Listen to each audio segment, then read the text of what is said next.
நீ யாரை விரும்புறையோ அவரு கூட தான் நாளைக்கு மறுமையில நீங்க இருப்பீங்க. இப்ப இந்த உலகத்துல நீங்க யாரை விரும்புறீங்களோ, யாரை நேசிக்கிறீங்களோ அவரு கூட தான் நாளைக்கு மறுமையில நீங்க இருப்பீங்க. இப்ப வாழும் பொழுது நாம யாரை நேசிக்க வேண்டும் என்பதில் நாம ரொம்ப கவனமா இருக்கோம். நாளை மறுமை நாளில நம்ம யாரு கூட இருக்கணுங்கிறத, நாம யாரை நேசிக்கிறோமோ அதை வைத்து தான் அல்லாஹ்வே முடிவு பண்றோம். எதை நாம விரும்புகிறோமோ, யாரை நாம விரும்புகிறோமோ அவங்க கூட தான் இருக்கக்கூடிய ஒரு சூழல் இருக்கும் என்பதாக பெருமானார் ஸல்லல்லாஹு அலைஹி வஸல்லம் அன்னவர்கள் கூறிய இந்த ஹதீஸ் புகாரி முஸ்லிம் ரெண்டிலேயுமே இடம்பெறும்.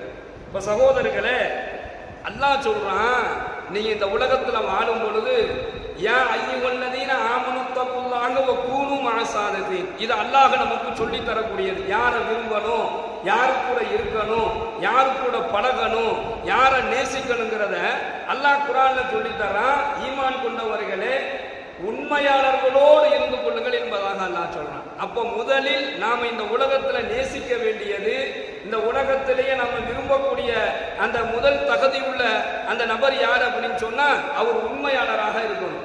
அப்ப என்ன அர்த்தம்னா, பொய்யா சொல்லிக்கிட்டு ஒருத்தன் தெரிஞ்சானா அவன் கூட எந்த நட்புமே வச்சுக்காதீங்க, அவன் கூட எந்த பழக்கமும் வச்சுக்காதீங்க. அவன் யாராக இருந்தாலும் சரி, எப்போ பார்த்தா நமக்கு நல்லா தெரியும் பொய் பேசுறது யாரு, உண்மை பேசுறவர் யாருன்னு. உண்மையை பேசுபவர்களை கூட கண்டுபிடிப்பது கஷ்டம், ஆனா பொய் பேசக்கூடியவர்களே ரொம்ப சுலபமா நம்ம கண்டுபிடிச்சிடலாம்.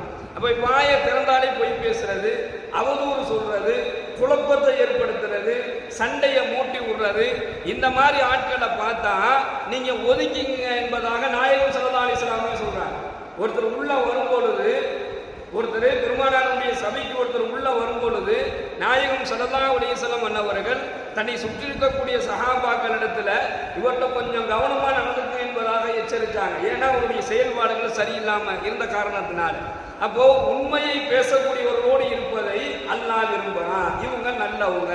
அடுத்து யார் அல்லாஹ் சொல்றான் அப்படின்னு சொன்னா, முஃமின்களையும் முத்தகீன்களையும், அந்த மாதிரி இறை நம்பிக்கையாளர்கள், இறை நம்பிக்கையில உறுதியாக இருக்கக்கூடியவர்கள், அல்லாஹ்வுடைய கட்டளையை நிறைவேற்றக்கூடிய அந்த முஃமின்களோடும், அல்லாஹ்வை எந்த நேரமும் பயந்து இருக்கக்கூடிய அந்த இறையச்சவாதிகள் முத்தகீன்களோடும் நீங்க சேர்ந்து இருங்க. அப்ப நீங்க யாரை நேசிக்கிறீங்களோ அவங்க கூட தான் மறுமையில இருப்பீங்க.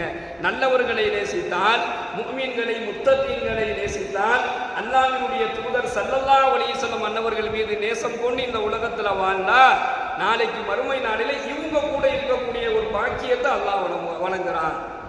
அதுக்கு மாறாக ஒரு சினிமா நடிகனை நேசிக்கக்கூடிய இளைஞர்களுடைய கூட்டத்தை நம்மளால பார்க்க முடியும்.